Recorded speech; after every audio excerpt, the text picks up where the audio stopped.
Welcome everyone to Noodle Reviews. This edition of the show today we'll be talking about Game of Thrones season trailer, the latest trailer to come off of the new upcoming season, season 8 of Game of Thrones. Black Mirror Bandersnatch. We're gonna go through that and kind of compare that to the series, the Black Mirror series. The Bandersnatch is it's basically a movie. It's a game type movie. It's made in that game format, I should say. We're gonna diagnose that thing, get into that one. And the number one movie at there is Aquaman. We're gonna congratulate that. Get that a round of applause. It's number one. It deserves it. Deserves it. Also, we're gonna go talk about the NFL playoffs and the outcome of these games and cheer on my Saints. Yeah, because we won. We won.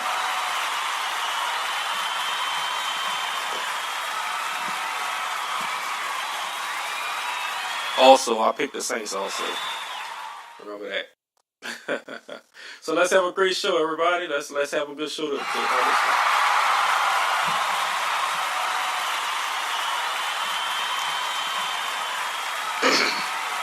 me. All right. Let's calm down now. All right, today's show. Let's go ahead and get it popping with this Game of Thrones. Let's get it started with Game of Thrones. So, Game of Thrones. I don't know if you saw the teaser trailer, I should say, that popped up on us last week. It's a pretty good one. Well, this weekend it came up, and I think HBO aired it for the first time. And other than that short little interlude trailer, whatever that was, but saying basically winter's here. And you saw the ice come over the whole world of Game of Thrones, meeting with the fire. This one is a little bit more depth. This one features you got Jon, Sansa, and Arya walking into the crypts, the Stark crypt, and they walk past Lyanna Stark, Jon's mother, of course.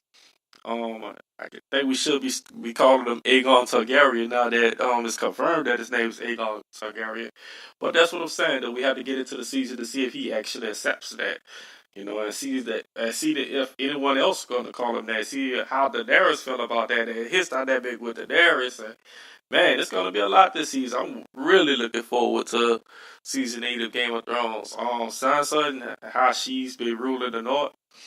We're gonna have to see how she feels about Daenerys.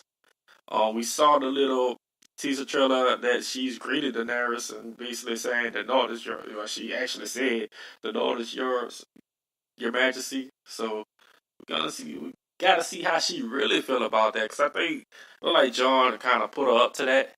But yeah, we're gonna get off into that too. And Arya, we got to talk about her fate. Will she pass? Will she die?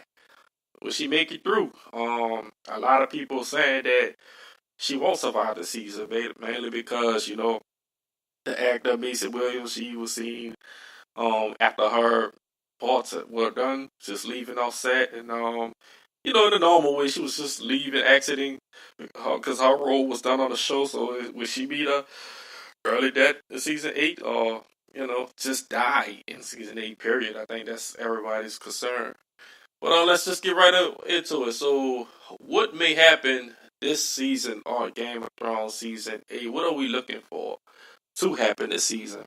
Now, I'm the biggest Game of Thrones fan there is. I've been on it. I've been on it since season 1. I've watched it all over again. I'm actually watching a review of it all over again. So that's how much I love Game of Thrones.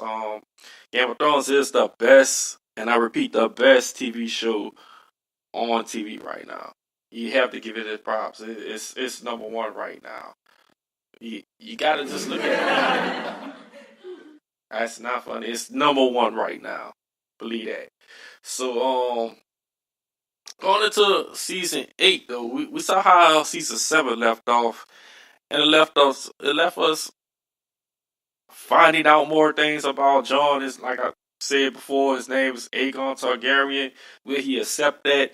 Will Bran actually tell him? because we saw the end of season 7, he's headed to Winterfell. We see him in Winterfell through the teaser trailer.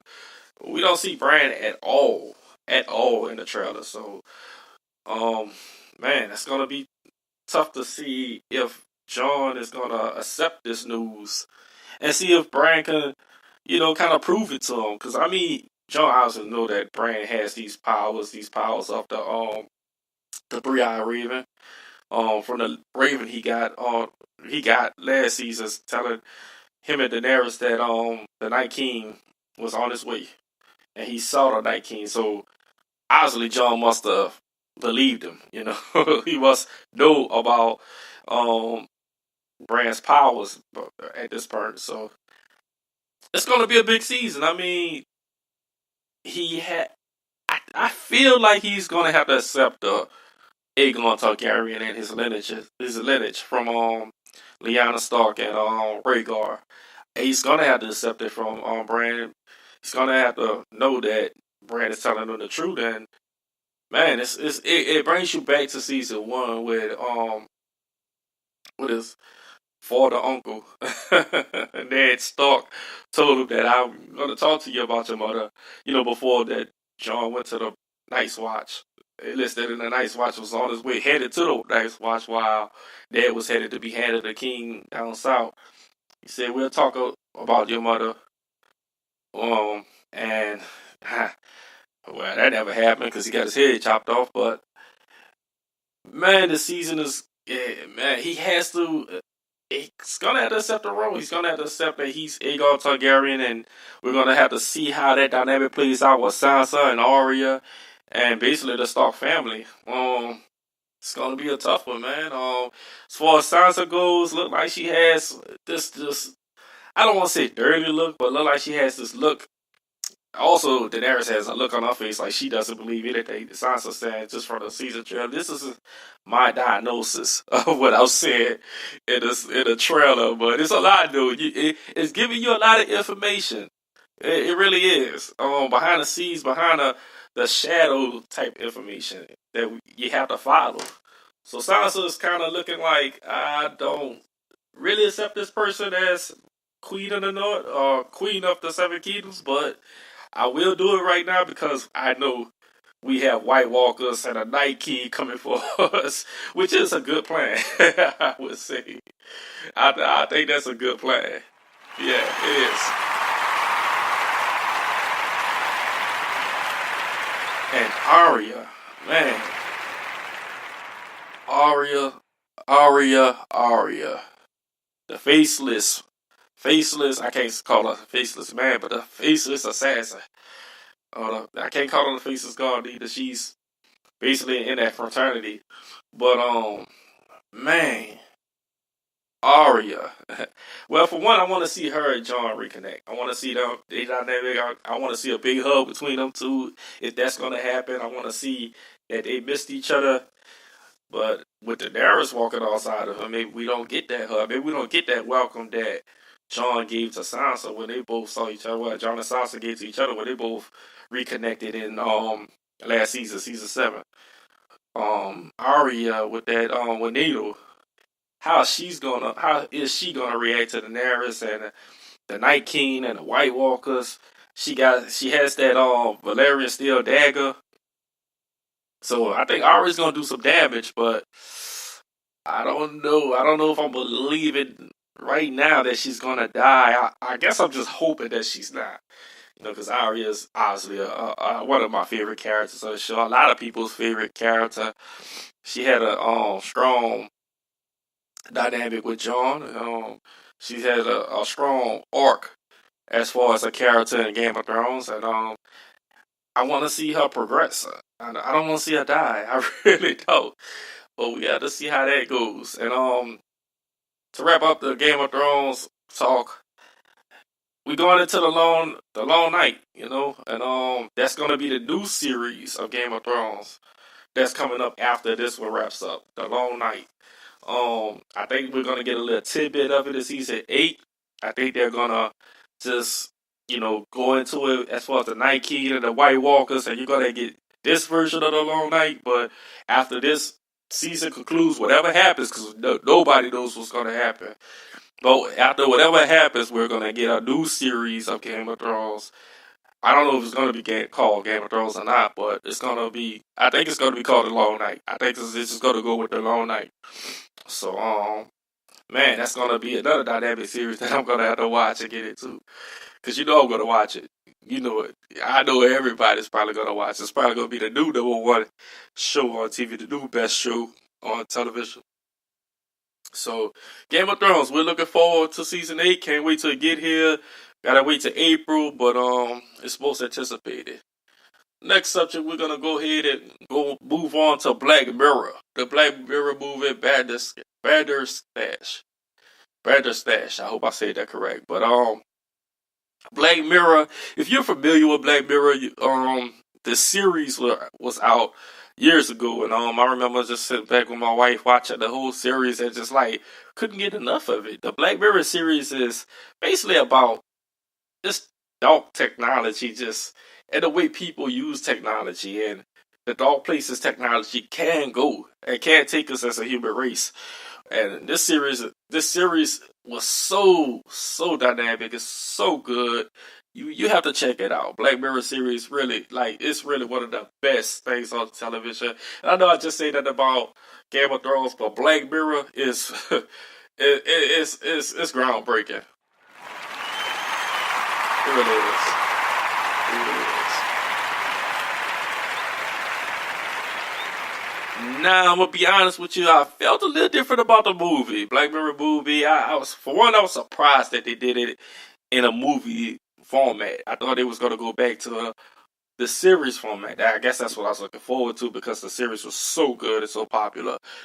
But they did it in a movie format called Bandersnatch, and you get a sense of this movie is good. It's in a game format, so that's familiar with me. And all my gamers out there, if you're a gamer like I am, you kind of appreciated this movie because this movie it had different endings, just like a game may do. You might go to one sequence of the game, and it asks you a question: do you want to go head straight or turn left?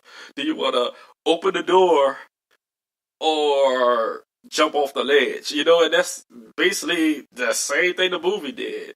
That's the same dynamic, and I kind of appreciated that. But then again, my movie watching, I don't want to pick nothing. I don't want to choose options. I want to observe the movie. I want to diagnose the movie. I want to watch. I want to get into the movie. But it was kind of different and kind of fun. Just like as dark as Black Mirror gets, this was basically the same thing. You had different scenarios where the main character, killed himself.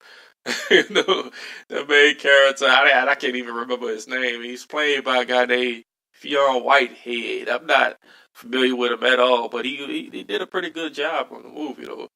I think the other guy, his real name is Will Potter. I know I'm probably butchering his name, but man, he played the guy with the blonde hair. I can't think of his name either. Sorry, people, the names are not coming up. But he was pretty good. He's probably the best actor in the movie, other than the boss guy. So, Black Mirror, Bandersnatch. Look, if I had to rate this movie, I will give it. It's a good movie. I would give it a good movie. If you're a gamer, you're gonna move it past good movie to it's a great movie. It had different scenarios. It entertained me. If you're not a gamer, you're gonna be like, it's a subpar to good movie. You got into it until you had to start choosing options. So I don't think Black Mirror Bandersnatch is going to be for everybody, but I do think that it was a good movie for me. I'm a gamer, so I do put it in that good movie role. I did enjoy it. I did enjoy the multiple endings, and I liked it. I liked it, to be honest with you. I really did. Yeah, so that's gonna be the first question of the day. Did you like Black Mirror Bandersnatch? Do you think that movie is a good movie? How do you feel about it? Please give me your answers. Give me your feelings. I want to know how you feel about this. And do you think the